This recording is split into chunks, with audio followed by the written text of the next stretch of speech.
Hello again, our friends, Evolutionary, EEARTS, Heart's Home family. Hello there, welcome back. Okay, so part 2, and thank you guys. Hopefully you've watched part 1. So to continue, we were talking about, Vedic astrology. Why is it important and all? Why does even astrology work? What in the world gives astrology so much power? Why does the position of the stars at your time of birth make a difference? Very good question. It makes a difference because we're in this really super chaotic world and we tend to lose our way pretty easily because there's so many distractions. Well, as we were saying too, you can look at your Vedic birth chart and get an idea of your purpose by when you jumped in, because each star and each planet are unique personalities. And, each constellation we can view as a family of sorts. There's a relation there. There's a relationship there. And we will talk about some of these constellations in future videos and those relationships. We've heard the term star seeds. We know about our star family. And, I think if you even want to go and look at it from a biblical perspective, there are reference points where, there's the biblical, 1/3 of the stars were cast down from heaven, and they're equated with angels. Stars being equated with angels. But then you have to ask yourself, well, what really is an angel? Because the biblical perspective is a distortion. And yet there are some core truths there. Angel originally means messenger. But really what we get is that angels are simply beings that are not embodied in the way we are embodied at this point in time. An angel can choose to go ahead and embody and have its own experiences. So typically, what do angels do? Well, they help from the higher densities. They work as guides, coaches. They protect often. And again, they just simply are consciousness that is not embodied as we are at this particular moment in time. Doesn't mean that you are not an angel. And there's the term earth angel. Yes, definitely. There's earth angels and star seeds. And let's just put out there that everyone, really, we are all star seeds. We are all here for a purpose from a different area. And there's ways that, in a chart to figure that out too.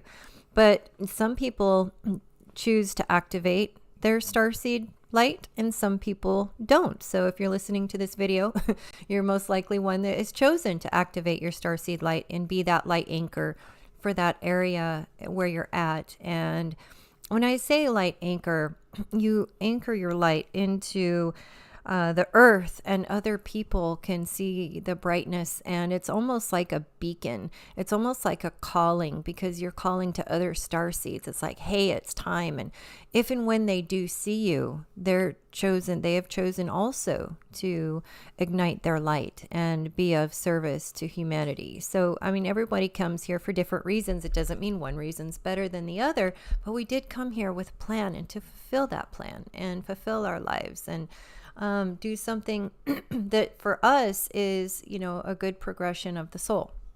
And I love what Cindy pointed out. She said, we're all starseeds. So you might think that starseeds are only people that can lay claim to be in Pleiadian, or having maybe Arcturian, or maybe Sirian, or maybe they're from Orion. Again, it's not that is the only groupings you could be from. No, it's limitless. Look at the number of stars out. You can't count them.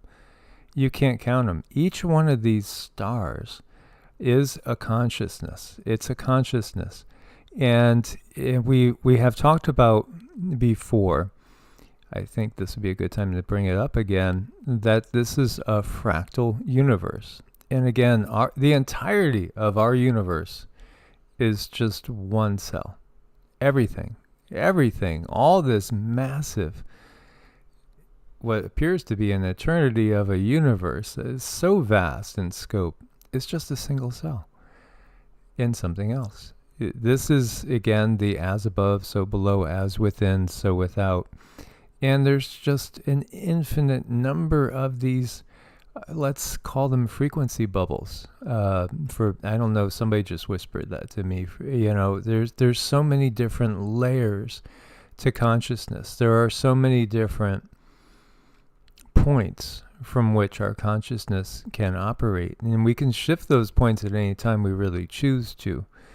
Now, some choose to come in and to try to shift a whole collective. And, that is, perhaps what we might be thinking of when we think of star seeds here on Earth.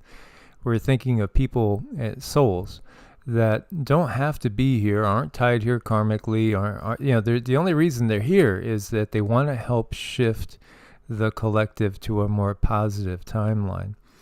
But again, what we view as a positive timeline or a negative timeline, ultimately it is all just simply learning.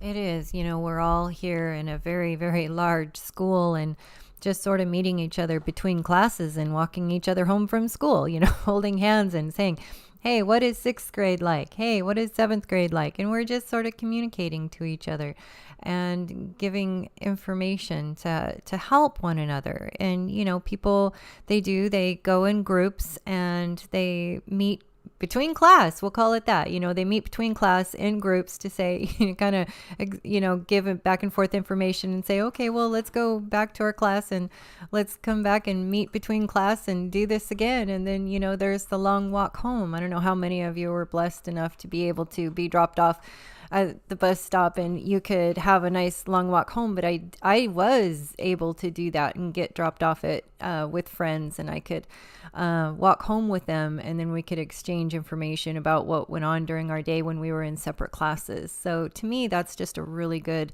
way to look at things and to understand, this school of life that we're in, and all these experiences just add growth to the soul. And I think it's all beautiful. Yes, there is going to be pain. Yes, we are going to make mistakes, or what we call mistakes, but really these are things that bring us growth, and they bring us understanding, and they bring us wisdom. So I think we just need to reframe the word mistake. Is it really a mistake on life, or is it because you wanted to grow and thrive in a certain area, but in order to do that, you had to have this event happen? Yeah, and we've talked about this, and the very first videos I ever did back in August 2017 were all about fractal universe. They were all about consciousness. It had nothing to do with the majority of the videos that we've made talking on how the news is really not what it seems to be on this world. But, again, what are we doing here? We're having an experience. This is all about experience, and our consciousness is so vast. Again, most people don't have a clue of who they really are. They really don't, and it is purposeful. There's both things going on, and this is one of those realizations. Yes, there is a purposeful amnesia. And then, yes, the system itself wants to also keep a lot of truths, sacred truths, away from you at the same time. Everything is a fractal. Everything is a fractal. And a fractal, you could see, mirror of the self. Yeah, a mirror, you could view it as a complete image of something that is larger, that is the source of that which is below, the source above of that which is below, but yet it's a picture, but it does have all the information, but it's not the totality. No, but you can look at all the people in your life. They are like a mirror to you and bringing you understanding. So even those relationships where people drive you crazy, they drive you mad, there's something in there for you. There's something for you to take on and accept. And it really is about reframing our experience. But we are taught a certain way from a very young age. So it's difficult to take away those teachings and put something else in them. But really, everything that happens has purpose, big purpose, divine purpose. And this is an experience that we get to have, and not everyone gets to have it. If you have made it to Earth, congrats, good job, hoorah, you're here. Yeah, absolutely. In my father's house, there are many mansions, and many mansions. Maybe we should more accurately say many dimensions, or perhaps even more accurately, densities. We could think of, anybody remember the old show Sliders? Do you remember Sliders? I don't know if you do. No, that was a cool show, I don't know, 80s, 90s, a long time ago. And it was about these group of kids that created a wormhole type machine. And they were trying to get back to their reality, and they kept jumping onto alternative Earths with different realities going on. It was a fun concept, a great concept. So think about all the major events in your life. What if you didn't propose to that person you proposed to? Well, maybe there's an Earth where you didn't. What if, you use contraception instead of not using contraception, and so you didn't have your first kid? There's probably an Earth there too. How about if you didn't take that job offer instead of did? Yeah, there's probably an Earth where you're living that out too.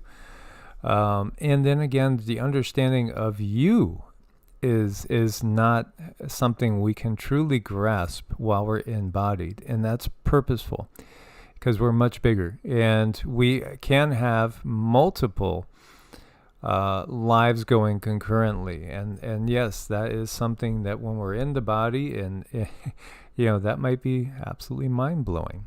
Well, I mean, some things we're just plain flat not meant to understand, and they might not be of any benefit to this life path. But definitely those things that are a benefit in this life path are going to come out and show themselves to you. And it's up to us if we want to take that and what we want to do with it. It's like, what direction do we want to take that? And what part of our life is going to be enriched because of that idea? Absolutely. So, many worlds, many possibilities, many different realities. Have any of you ever woke up and thought that a timeline has changed? Have you ever woke up and some major event that you thought had occurred didn't occur? Again, now, we're all aware of that Mandela Effect. How often are we switching our realities? How often are we jumping from one of these worlds to a different world just simply by saying, I really don't want this to be the case.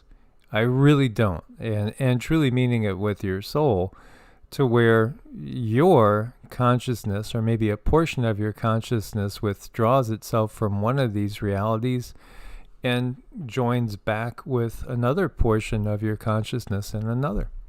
What I see is the ability to change your perception with any given situation. You can choose how you want that thing to strike you. How do you want that thing to affect you? But sometimes we have to go back and look at things in a little different perspective and choose again. When things happen to us, sometimes people feel that that's bad, but it depends on how we choose to take it. But we might not be in a spot emotionally to have a different understanding, but that's what life brings us through different experiences and different ongoings. At some point, we are able to look at certain things and have a whole different perceptive shift, which is always very fun.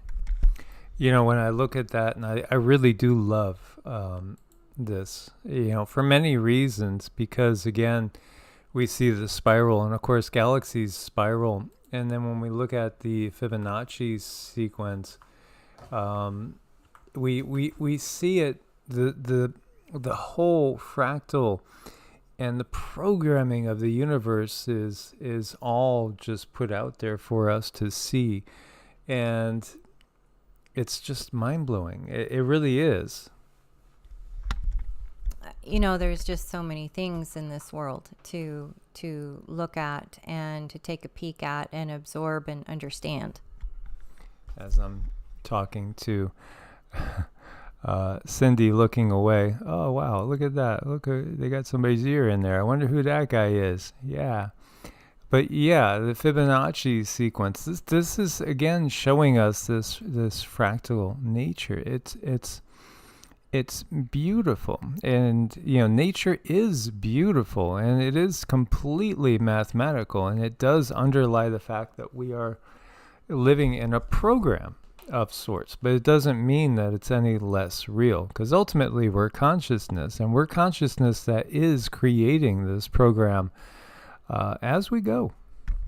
And things can spiral off in a different direction depending on what you want to perceive or how you perceive it. And never forget that you can choose differently. If something goes on in your life, you can reframe that and experience it in a different way. Every single one of these lights is a consciousness.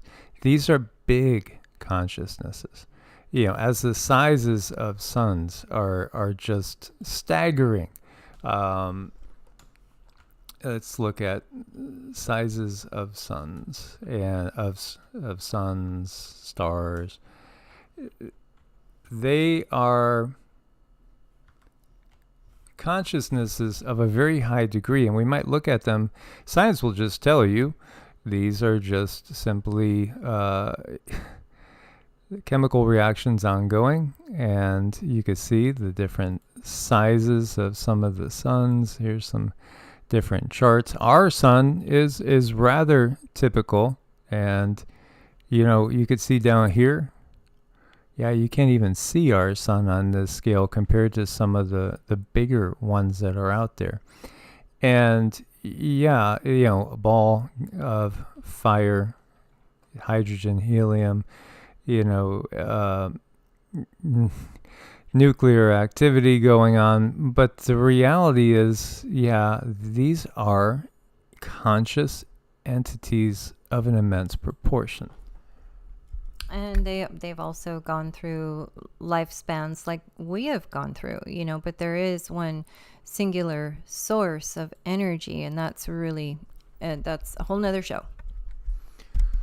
Yeah, there is a source again, and this is the reflection. This is the as above, so below. So when we're looking up to the night sky, and we see all these stars giving off their light, and many people have noticed that the stars twinkle, the stars and even the planets communicate. They communicate to each other, and they communicate to us, because again, they're simply consciousness. And the thing that people might not get is that when we look up at the stars, we're actually looking up at ourselves. Again, this is a mirror. This is a reflection. And, maybe you could see the eye there. Yeah, we are truly living in the mind of God. And then yet all those stars we were looking at are just one of these spiral projections, these galaxies, which again, even when we look at galaxies, which have billions of stars in them or more, they're still just one simple cell. They're just one simple cell. They're one star family that, again, has a certain relationship to each other. And when we see these quote-unquote spirit photos of orbs, what you're looking at, again, these again are consciousness. They are just not of the immensity and the scope, the experience and the extent of the stars, but they are again a reflection of that is above us. And many times our ancestors will come back to say, if we possibly maybe we're preparing to leave the body, we will have different ancestors. We will have angels who give us inspiration and peace and hope. And there might be certain incidences that happen shortly before someone leaves the body, just to give them that anchor of information that says, hey, you're really not going anywhere. You're just going to transform your energy. And that's why I just love orbs, because I've taken a lot of pictures of orbs, and you can see the faces in the orbs. And Ironically enough, I did have a friend who had passed away. We were friends for like 25 years, soulmates. And I had gotten her camera, and about it was probably 6 months before she had passed on, and it was kind of a sudden passing. We weren't really expecting it, but looking at those pictures, she had so many orbs around her in every single picture.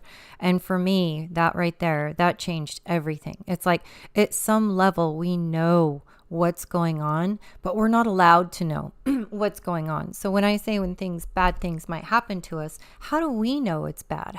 We're not really to judge that. This is more of an experience, and we can't judge bad things for other people either, because their higher self, their higher energies may have planned that out, and the universe is simply following their plan. So it's not up to us to judge how someone may have exited this paradigm, because in some way, shape, or form, on some level of living, this is what they chose. And then you have your own choices that you can't really see, because if you do, it's going to affect how you may or may not react in this 3D world.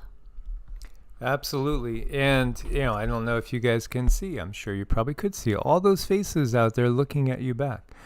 I've seen photos and taken photos myself of just blackness, black sky or black night. And all you see too, all I see is just faces looking back.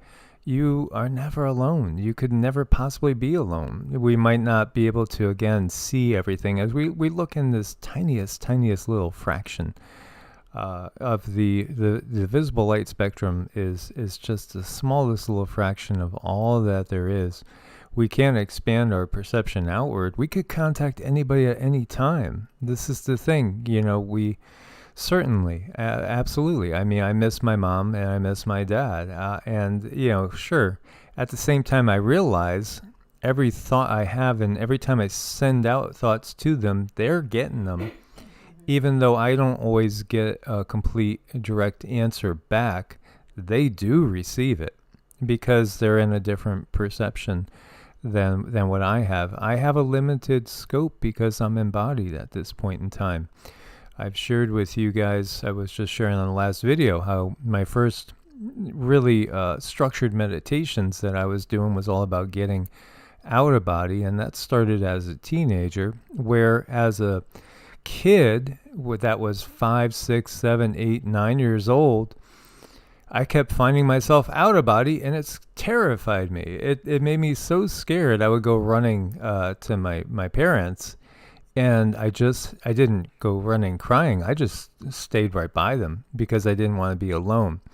Because when I was alone, all of a sudden I would just feel that I was not the body, and it just freaked me out. I just kept getting this message and kept feeling myself kind of looking at the body and knowing I'm not the body.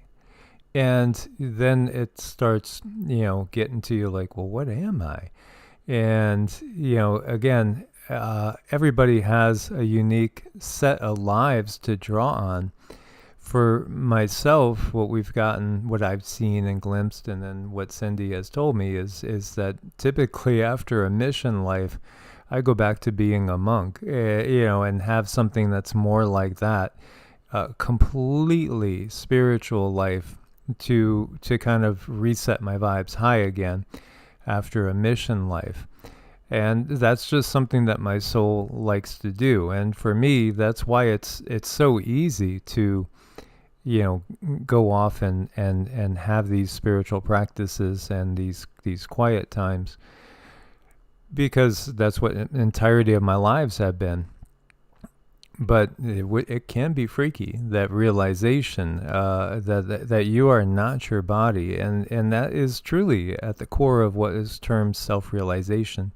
Because again, this is just a simple learning experience. That's really all this is. The embodiment is a learning experience for a new perspective. There's absolutely nothing to fear. When you see this picture and this gentleman there, he's got his eyes closed. And he's extending his energy outward, and he's sensing these other units of consciousness, which are all around him.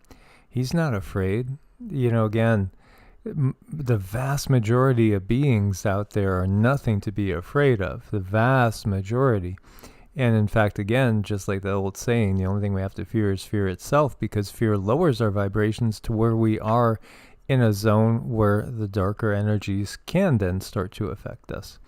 So again, keeping our energies high, keeping our frequency high, realizing, you cannot be truly killed in the sense that, you can't go into nothingness, because there is nothing that comes before consciousness.